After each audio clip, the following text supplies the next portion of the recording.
what do we know about this attack? Because at first Hezbollah did claim responsibility, then they denied responsibility. What is the latest, and how likely is it that we're going to get a meaningful response from Israel at this point? Good morning. Israel, as you noted, has been consistent in saying this was a Hezbollah rocket that caused this carnage in a Druze town in the Golan Heights.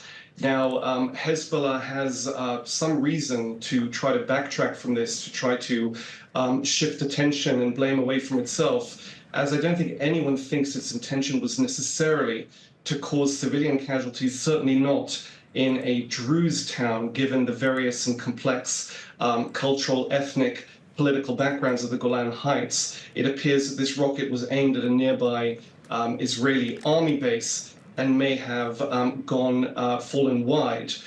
Israel has been consistent. It published yesterday what it said was a map of the trajectory of this rocket from southern Lebanon. It's also worth remembering that the Golan Heights have come under fairly consistent Hezbollah attack in recent months, as the volleys of drone and rocket attacks from Hezbollah have continued, and Israel has responded with airstrikes in Lebanon. So it would not be out of place for this area to have been attacked by Hezbollah, but I think the carnage was really a surprise to everyone, and obviously something inconvenient and perhaps very worrying given what Israel has said about potentially imminent retaliation.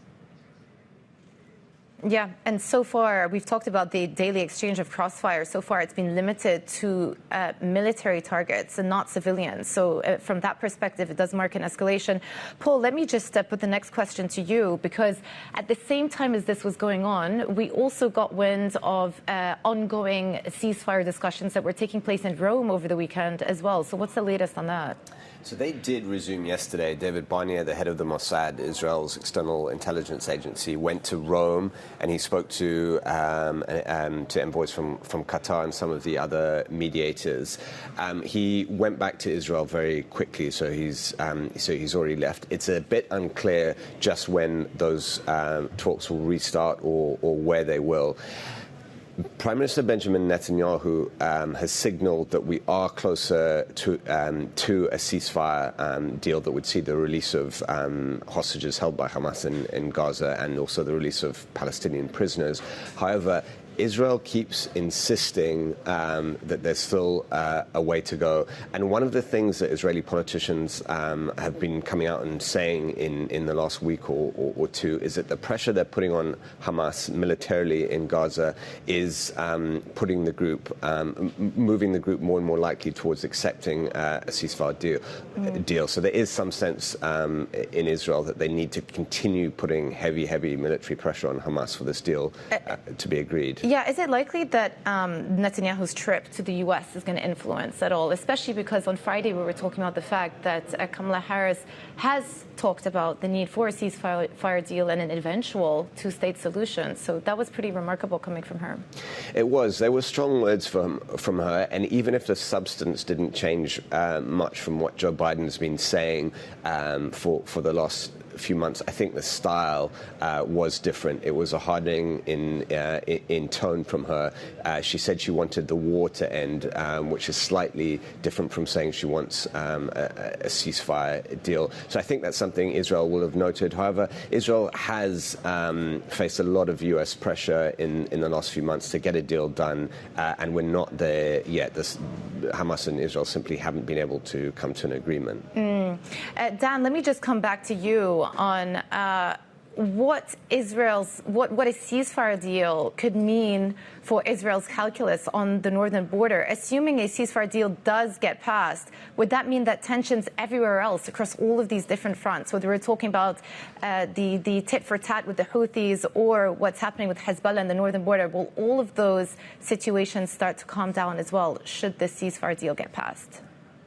Indeed, those are really the terms that have been offered openly by Hezbollah and the Houthis, presumably any other militia in the region that's been operating under the instructions or at least partial sponsorship of Iran. The way they have cast their participation in this war is basically acts of solidarity with Hamas in Gaza, with Palestinians in Gaza, and they say the moment there is a ceasefire in Gaza, their own attacks will cease. So on the face of it, tactically, operationally, in the immediate term, that might have appeal for Israel, indeed, being on the receiving end of those attacks. However, the calculus of Israel's government, is more long-term. They've described the Hamas attack of October 7th on southern Israel, which was unprecedented, and set off this conflagration as really a game changer. And in turn, Israel wants to change the rules of the game. It wants to ensure as much as possible, at least from Gaza, such a threat cannot emanate again